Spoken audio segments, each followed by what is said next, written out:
Oh, be, ano yan? Papasok ka na nakaganyan lang? Wala ka man lang dalang notebook o kaya kahit anong gamit sa school? Be. Wala pa daw pera si mama eh. Sino pa daw siya magkakapera eh. Ano yung mga susulatin sa school niyan? Mangingi na lang ako ng papel sa mga classmate ko. May dala naman akong ballpen eh. Ikaw talaga, be, mauta ka talaga. Tala na nga.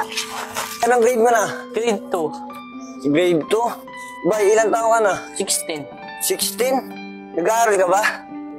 Hindi, walang kasi pang maras mama eh. Bawa ka naman, Bay. Kaya mo, Bay. Kung nagkapera kami, kanong meron kami, meron ka din. Salamat tol ah. O, be, nasulat mo ba mga assignments niyo? Oo, susulat ko sa papilos. O, be, si Digma tsaka si ano. O, Digma, saan ka ba talaga galing? Sa eskwelahan o naglakwatsa ka lang? O, hindi marunong maglakwatsa yan si Digma. Eh, wala pa kasi kami pambili ng gamit. Kaya, titiis muna sa ganyan si Digma. Di ba, be? Oo, Dayan. Sorry, Digma. Ako na-insulto kita. Wala yun, Dayan. Ano ka ba? Be, pwedeng mauna ka na sa bahay. Kakausapin ko na si Dayan. Na ako. Dayan, pwede ba kausapin mo na kita? O, sige, tara. Dayan, baka may alam kang pwedeng pasukan ng trabaho dyan. Kailangan kasi gipit na gipit kami. Trabaho? Oo, sis, may alam ako. Okay lang ba sa'yo magbantay ka ng computer shop? Oo, okay na sa akin yun. Di naman pala eh. O sige, mag-base ka na para masama na kita sa kaibigan ko. Sige, dito muna ako sis ha. Oh, ba't tumatakbo yun?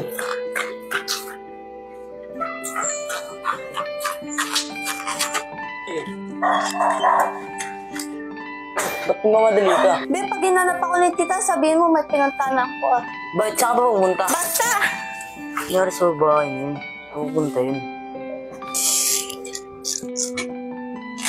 O, Digma, asan si Hana? Umalis po eh. May pupuntahan po daw eh. Saan naman pupunta yung batang yun? Dayan, sana matanggap ako, no? Kailangan na kailangan kasi nagsara yung business ni Tita Tricia. Ako bahala, ako na lang kakausap. O Hana, dito ka muna. Kausapin ko lang kaibigan ko.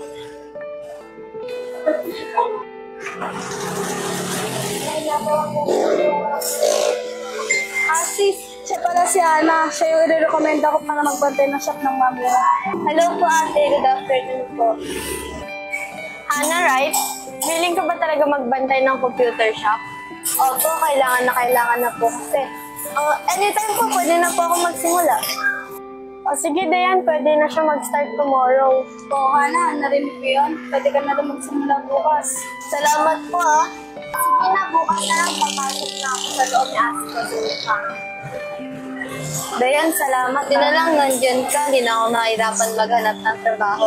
Ano ka ba, Hana? Wala yun. Ano, tara na, baka hinanap ka ng Digma. Dayan! O bakit Wait Digma? lang. Alam mo ba kung saan nagpupunta si Hana? Digma, ang totoo niyan. Nagtitrabaho si Hana sa computer shop. Ano? Di niya sa akin sinabi yun ah. Dayan, pwede mo akong samahan. Sige, pero huwag tayo magpapakita kay Hana. Baka kasi magalit sa akin yun eh. Tara. Be, umayos ka dyan. Baka malaglag ka. Ayos ka lang po.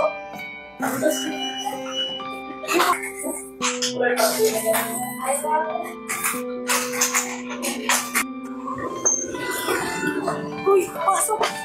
Digma, dito pala nagtatrabaho si Hana.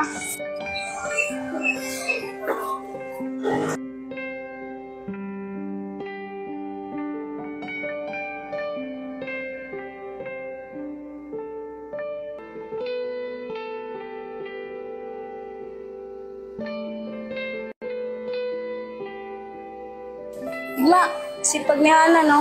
Oo nga eh. Hindi ko alam kung paano ako makakabawi sa kanya. Hindi gawin mo, asikasuhin mo siya pag uwi niya. Kaya mo Dayan, kaya mo Dayan. Tara na, mamagpata ko niyan.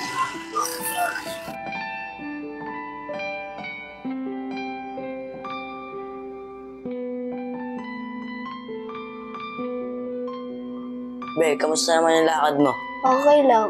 Oh, kape ka muna. Alam kong pagod ka sa trabaho. Trabaho? Paano mo nalaman galing ako sa trabaho? Sinamahan ako na din sa trabaho mo. Ha? Talaga to si Dayan. Sabi ko, sikreto lang namin. Ano ka ba, Be? Okay lang. Nakita ko nga sa sakripisyo mo sa akin eh. Ginagawa ko lang din naman yan para makatulong kay tita. Salamat talaga, be, ah. Abe, magpahinga ka lang dito, ah. Ako na bahala sa lahat. Ako na mag-aasikaso. Salamat, be. Sige na, mag-aasikaso na ako.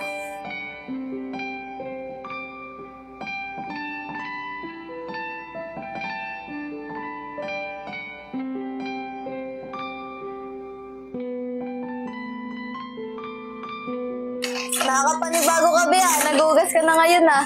Siyempre, sinusuklayan ko lang naman yung kabutihan mo, eh. Asus! Ang bola na naman siya. Oh, Hana, diyan ka na pala. Opo, tita. Wala, nagugas si Digma. Babawi daw po siya sa akin, eh. Ah, anong babawi? Ma, kasi ma, si Hana may trabaho na po. Totoo ba yan, Hana? Opo, tita. Pumasok na po ako sa computer shop na kaibigan ng kaibigan ko. Salamat, Hana. Oh, bakit mo pala ginawa yun? Tita, ayaw ko makatulong po ako sa inyo. Ang bait mo talaga, Hana. Ma, ako naman po sa gawain bahay habang siya nagtatrabaho. Salamat na, kahayaan niyo, anak. Makakabawi rin ako sa inyo ni Hana. Ano, Hana? Anak, mapapahinga muna si Mama, ha?